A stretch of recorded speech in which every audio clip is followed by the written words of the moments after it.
The air in the apartment was dense, thick with the scent of damp mold and the faint sting of cigarette smoke that lingered like a bitter memory. In Ensley, Birmingham, Alabama, a neighborhood where cracked sidewalks and sagging porches whispered of lost hopes, Liam Harris, 12 years old and lanky, stood at the kitchen sink, scrubbing a chipped mug with a worn sponge. The faucet dripped, a slow, persistent beat that echoed the drone of a TV left on in the next room. Outside, the Alabama heat pressed against the windows, making the glass creak. Inside, the silence was heavier, taut, and fragile, like a thread on the verge of breaking. Liam glanced over his shoulder at his little sister, Ava, 3 years old, sitting cross-legged on the linoleum floor. Her curls were messy, and she clutched a tattered bunny missing one ear. She was humming softly, a melody she'd invented, her tiny fingers tracing invisible patterns in the air. Liam smiled, but it didn't reach his eyes. At 12, he was too tall for his age, his shoulders already stooped from carrying burdens no boy should bear. He was Ava's guardian, her storyteller, her shield against the chaos that ruled their home. Their mother, Emily, was absent. She was working another late shift at the gas station, her apron stained with grease and her eyes shadowed with fatigue. Emily was a shadow in their lives, present but fading, her warmth replaced by sighs and apologies that never quite connected. Then there was Mark, her boyfriend, who filled the apartment with his presence, his temper, his demands. Mark wasn't family, but he acted like he owned them, his boots tracking dirt on the floor, his words leaving scars on Liam's spirit. "Worthless," Mark had called Liam last night, his breath sharp with whiskey. "Can't even keep this place tidy." Liam had stayed silent, his hands clenched, knowing that speaking up was like tossing a match into a pool of gasoline. He'd learned to stay invisible, to shrink himself. But it never stopped Mark's voice from cutting through the air. "Liam?" Ava's voice was soft, pulling him back. She held up her bunny. "Flopsy's hungry." Liam dried his hands on his jeans and knelt beside her. "Is he now?" "What's Flopsy craving today?" "Pancakes," she said, her eyes wide, like pancakes were a treasure from a fairy tale. He chuckled, ruffling her hair. "No pancakes, kiddo. How about a pear?" He reached for the last one in the bowl, its skin spotted but still edible. He sliced it carefully, handing her half. "Fair deal, right?" She nodded, taking a bite, juice dripping down her chin. Liam watched her, his chest tight. Ava was the only thing in this place that still felt pure, untouched by the weight of their life. He'd do anything to keep her that way. The apartment door swung open and Liam tensed. Mark strode in first, his work boots thudding, his denim shirt untucked. Emily followed, her purse slipping off her shoulder, her face pale under smudged eyeliner. "You didn't lock the door," Mark snapped, not looking at her. Emily rubbed her forehead. "Mark, please, I'm exhausted." "Exhausted," he barked, tossing his keys onto the counter. "I'm out there busting my ass and you can't even manage this dump?" His eyes landed on Liam, then Ava. "And you, kid, can't you keep her quiet? She's always underfoot." Liam pulled Ava closer, her small body warm against his side. "She's fine," he said, voice low. Mark's mouth twisted. "Fine? This place is a wreck because of you. You're old enough to do better, not just sit there like some lazy—" "Mark, stop," Emily cut in, her voice fraying. "They're kids." "Kids?" he scoffed. "He's practically grown. Or would be, if you didn't baby him." Liam stared at the floor, his jaw tight. He felt Ava's fingers clutch his sleeve, her humming silence. The room felt smaller, the air harder to breathe. Emily didn't say anything else, just sank onto the couch, staring into space. Later, after Mark stormed off to the bedroom, Liam tucked Ava into their shared mattress on the floor. He pulled a thin blanket over her, its edges frayed. "Story time," he whispered, his voice gentle as a lullaby. "Once upon a time, there was a brave girl named Ava, who lived in a palace made of clouds." Ava giggled, her eyes drooping. "With a unicorn?" "Yep," Liam said, weaving the tale. "But she wasn't scared. She tamed it with her laugh. As Ava drifted off, Liam lay beside her, listening to her breaths. The TV buzzed, the neighbors shouted through thin walls, and somewhere a siren wailed. Ensley didn't care about them. The welfare office had rejected Emily's application last month. Too much red tape, not enough proof of hardship. The neighbors looked away, their own lives too heavy to carry anyone else's. Liam closed his eyes, making a silent vow he'd keep Ava safe no matter what. Even if the world didn't notice, he would. The apartment in Inslee was a tinderbox, and that afternoon it ignited. Liam was at the sink, rinsing a bowl, when the door slammed open. Mark stormed in, his face flushed, sweat staining his shirt. Emily trailed behind, her eyes downcast, her purse clutched like a lifeline. Ava sat on the floor, holding Flopsy, humming a tune only she knew. The air felt wrong, thick with the silence that precedes a storm. "Damned kids," Mark muttered, kicking off his boots. His eyes landed on Ava. "Get her off the floor. She's always in the way." "She's playing," Liam said, his voice calm but firm. He stepped in front of Ava, shielding her. Mark's gaze snapped to him, sharp as a knife. "You mouthing off, boy?" He took a step closer, his shadow swallowing the light. "This place is a mess because of you." Emily's voice was barely audible. "Mark, let's not..." "Let's not what?" he roared, turning on her.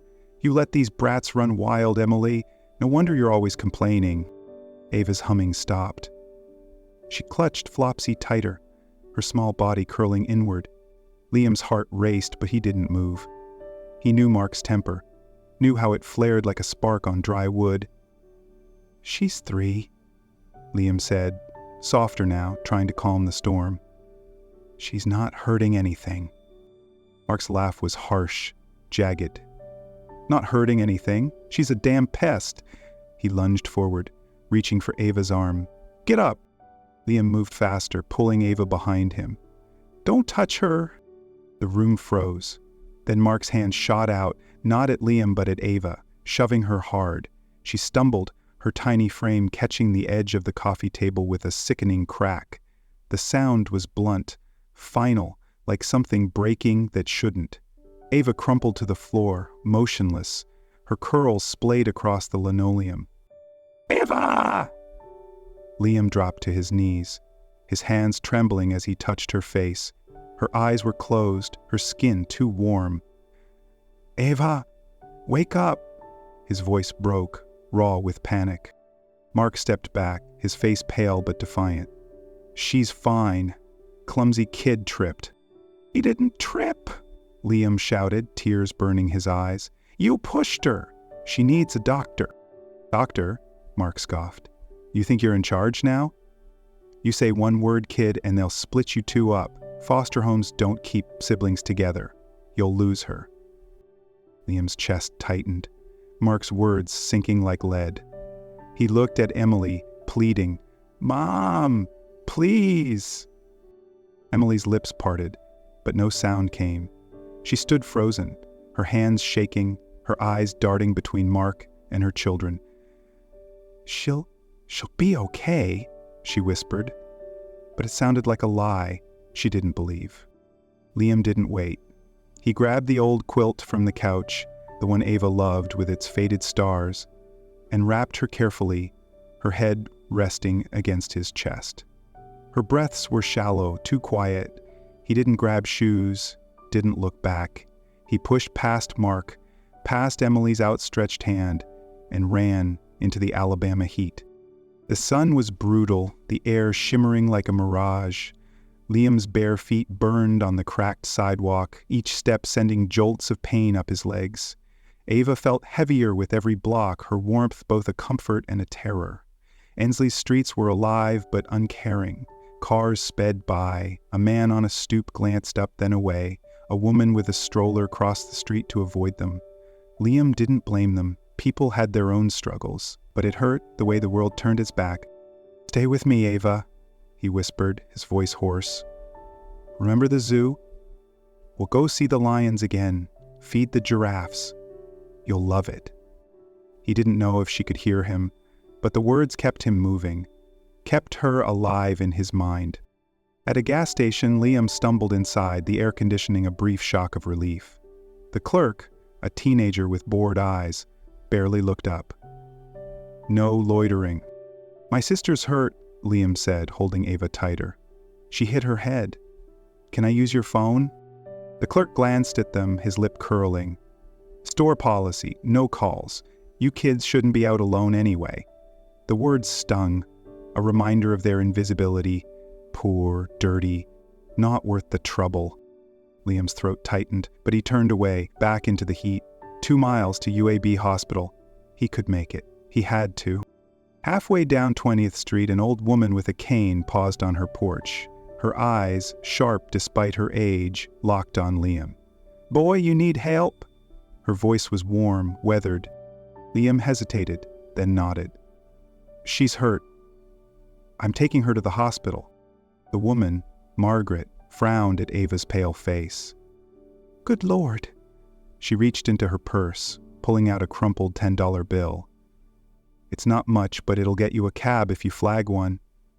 UAB's straight down this road, 'bout 2 miles. Liam's eyes burned.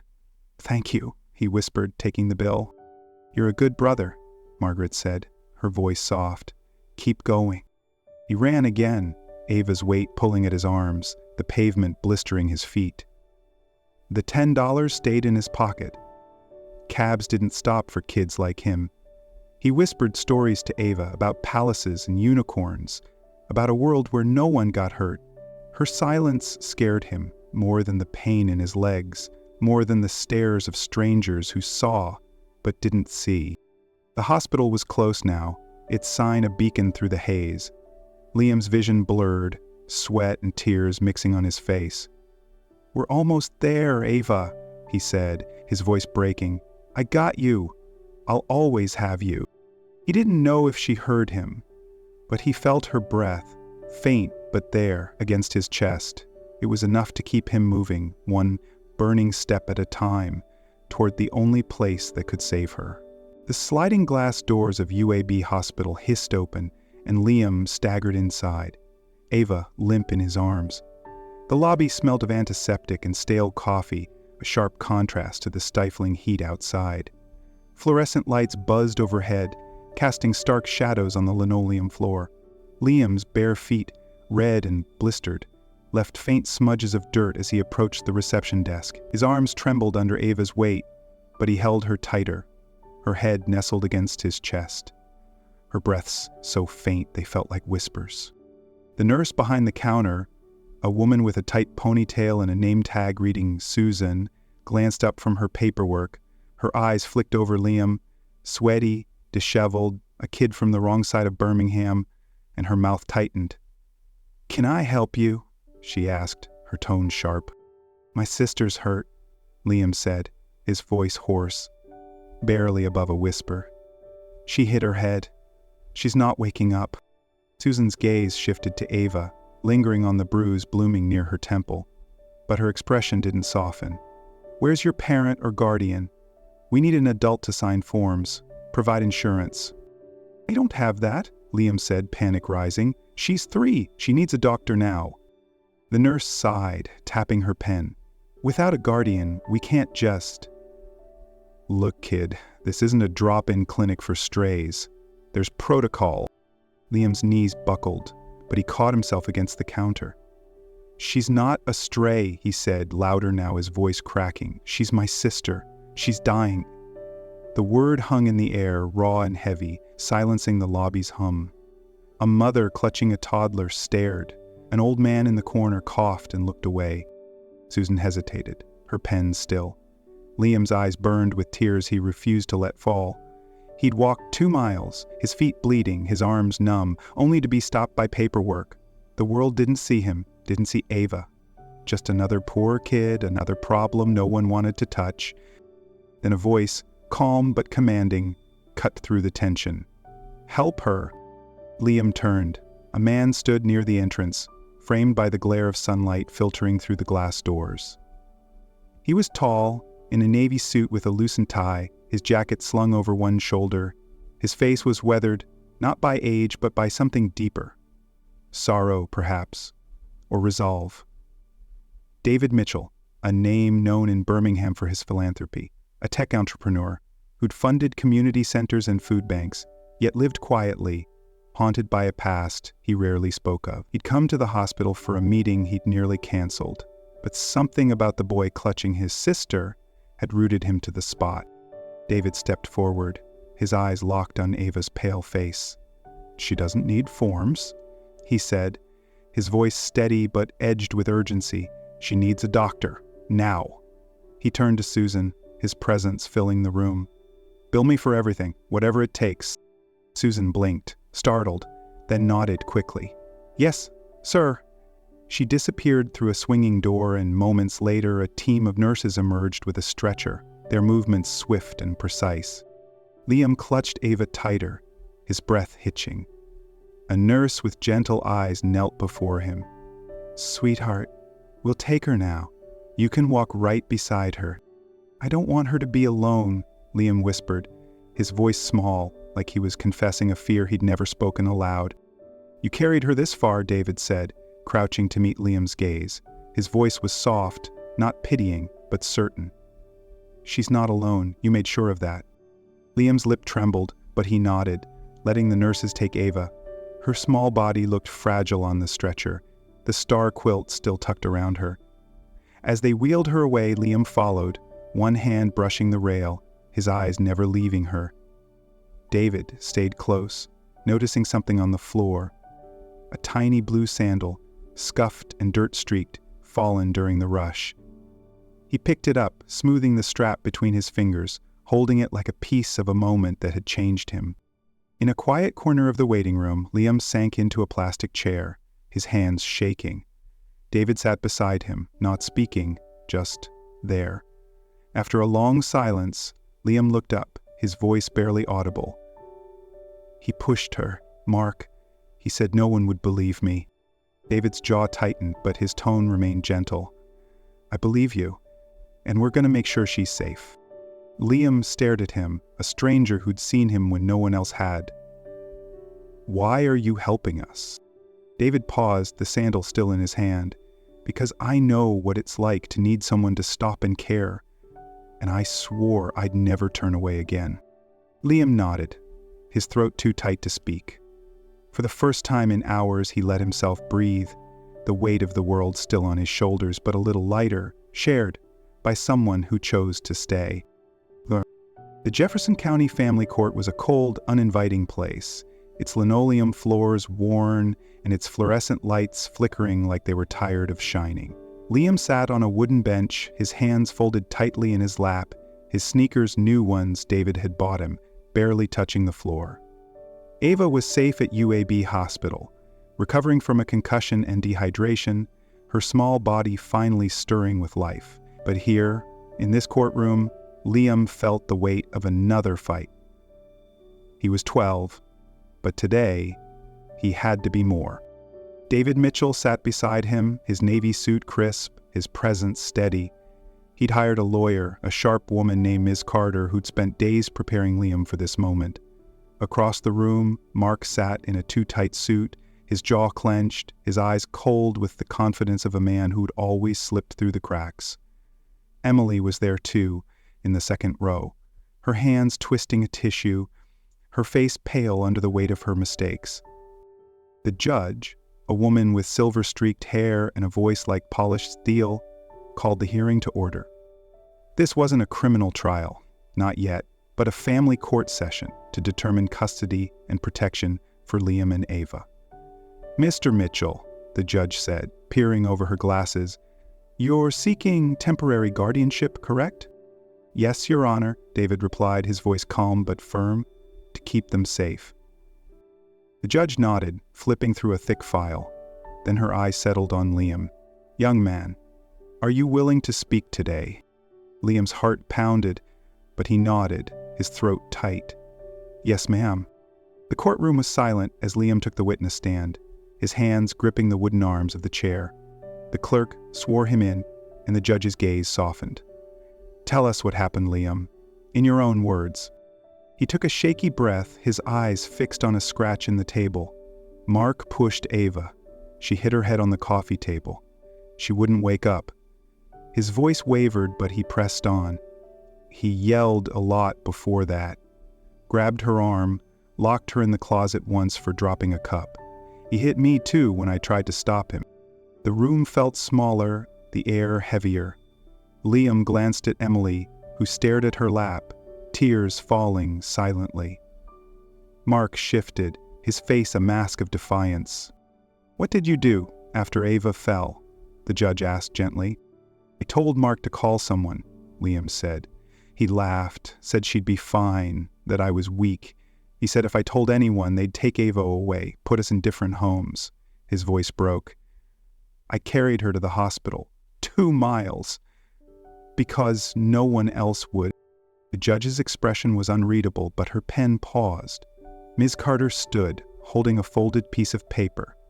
"Your Honor, Ava drew this while recovering." She unfolded it, revealing a crayon sketch.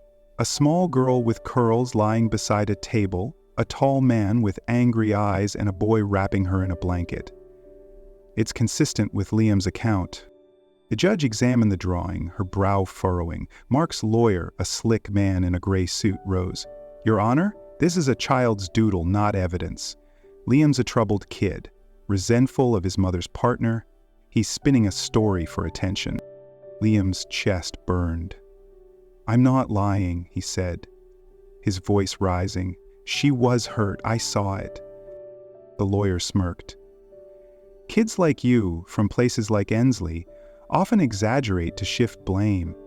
Did Mark ever say he meant to hurt her? Woman doesn't have to." Liam snapped. "He did it." The judge raised a hand. "Enough." She turned to Emily, who flinched under her gaze. "Miss Harris, do you have anything to add?" Emily stood, her hands trembling. I didn't want to believe it," she said, her voice cracking. "I was so tired, working doubles, thinking Mark was helping us. I saw bruises on Ava, heard him yell, but I told myself it wasn't that bad." She looked at Liam, her eyes red. "I was wrong.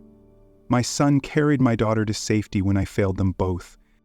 The courtroom stilled. Mark scoffed, but his lawyer whispered urgently, sensing the shift.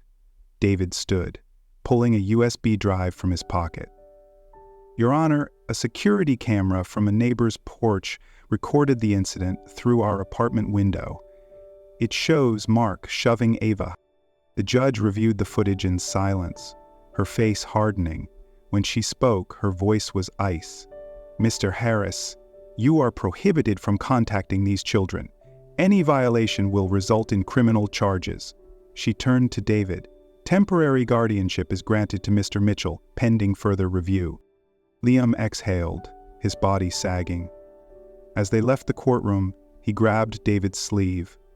"She's safe now, right?" David nodded, his eyes warm. "You made sure of that." In the hallway, Emily approached, hesitant. "Liam, I'm so sorry." He looked at her, his voice small but fierce. "I just wanted you to see us." She nodded, tears falling, and for the first time, Liam didn't turn away. He'd spoken the truth, and it had set something free. Not forgiveness, not yet, but a crack in the wall between them, letting a sliver of light through. The cottage in Mountain Brook, Birmingham, was a world away from Ensley's broken streets. Its brick walls and wraparound porch spoke of safety, a place where fear didn't hum in the air. Liam sat on the living room floor, surrounded by books David had bought. Mystery novels, astronomy guides, things Liam hadn't dared dream of owning. Ava, her curls now soft and untangled, played nearby, stacking blocks into wobbly castles. Her laughter, once rare, filled the room. But Liam still watched her closely, waiting for the flinch that sometimes came when a floorboard creaked. David Mitchell had transformed their lives in weeks. The cottage was theirs for now, a haven with fresh linens and a fridge stocked with food. He'd enrolled Liam in a new school, bought Ava a stuffed lamb to replace Flopsy. But safety didn't erase memory. Liam still woke at night, heart racing, hearing Mark's voice in the dark. Emily was trying, She'd started counseling, joined a support group for single mothers, and visited every Sunday under David's supervision. Liam didn't trust her yet. Her apologies felt like mist, evaporating before they could settle. But today she arrived with a small box, her hands trembling as she set it on the kitchen table. "I kept these," she said, her voice soft. "For you and Ava." Liam opened it slowly. Inside were fragments of a life he'd almost forgotten, a finger-painted picture of a rocket he'd made at 6, a photo of him and Ava at the park, a folded letter in Emily's handwriting. He unfolded it, his breath catching. "Dear Liam, you're my strong boy. I'm sorry I'm so tired. I love you always." The date was 2 years old, never sent. "You wrote this?" he asked, his voice tight. Emily nodded, tears brimming. "I wanted to be better. I just got lost." Liam looked away, the letter heavy in his hands. He remembered her humming lullabies, her smile before Mark, before the weight of bills and exhaustion. "Why didn't you send it?" "I was scared," she whispered. "Scared I didn't deserve you." He didn't answer, but he kept the letter, tucking it into his pocket. Ava toddled over, holding a piece of paper. "Look," she chirped, thrusting it at David. It was a drawing, 3 stick figures under a sun, Liam, Ava, and David, his arms drawn wide like a protector. "You're in it," she said, grinning. David's eyes softened, a flicker of something raw passing over his face. He'd lost his son years ago, Liam had overheard, in a fire that took his wife too. "Thank you, Ava," he said, his voice thick, folding the drawing carefully. Outside the cottage, Mountain Brook wasn't as warm. Neighbors murmured about those kids, their Ensley roots a mark no new clothes could erase. At school, Liam heard whispers, "welfare kid," and felt the sting of being different. The world still judged, its prejudices as stubborn as the Alabama clay. That evening, Liam sat on the porch, the letter in his hands. Emily had stayed late, helping David with dinner, her sleeves rolled up like she was trying to wash away her past. Liam wanted to forgive her, but anger clung like humid air. She'd chosen Mark, ignored Ava's bruises, left him to carry the weight, yet her letter, her tearful eyes, spoke of a mother he still loved, buried under years of missteps. David joined him, sitting on the porch steps. "You don't have to decide today," he said, reading Liam's silence. "Trust takes time." Liam nodded, his throat tight. "She's trying, but what if she stops?" "Then we'll be here," David said simply. "You and Ava aren't alone anymore." Liam looked out at the quiet street, the fireflies blinking in the dusk. Ava's laughter drifted from inside, mingling with Emily's soft voice reading a bedtime story. It wasn't perfect, but it was something. A fragile thread of hope, stitched together by a boy who'd carried his sister through fire, a mother learning to stand, and a man who'd chosen to stay. The sun rose over Sloss Furnaces, Birmingham's industrial relic turned park, casting long shadows across the rusted iron where Liam, Ava, and David stood on a gravel path. Ava, her curls tied back with a ribbon, skipped ahead, chasing a butterfly, her giggles bright as the morning. Liam watched her, his chest lighter than it had been in months. The cottage in Mountain Brook was now home, its walls holding their stories, their quiet moments, their slow steps toward healing. David had filed for permanent guardianship, and the court had agreed. Liam and Ava were his, not just in law, but in heart. Emily was there too, standing nearby, her hands steady for once. She'd completed her counseling program, attended every visitation, and started a new job at a library, her smile cautious but growing. Liam hadn't fully forgiven her. The wounds of her absence ran deep, but he'd let her in, step by step. Today she'd brought a picnic basket filled with sandwiches and lemonade, the kind she used to make when he was little, tangy and sweet, a taste of before. "Please, like," Ava called, running to him. She threw her arms around Emily instead, burying her face in her mother's lap. "Mommy," The word, so long unspoken, hung in the air, soft and sacred. Emily's eyes welled up, her hand stroking Ava's curls.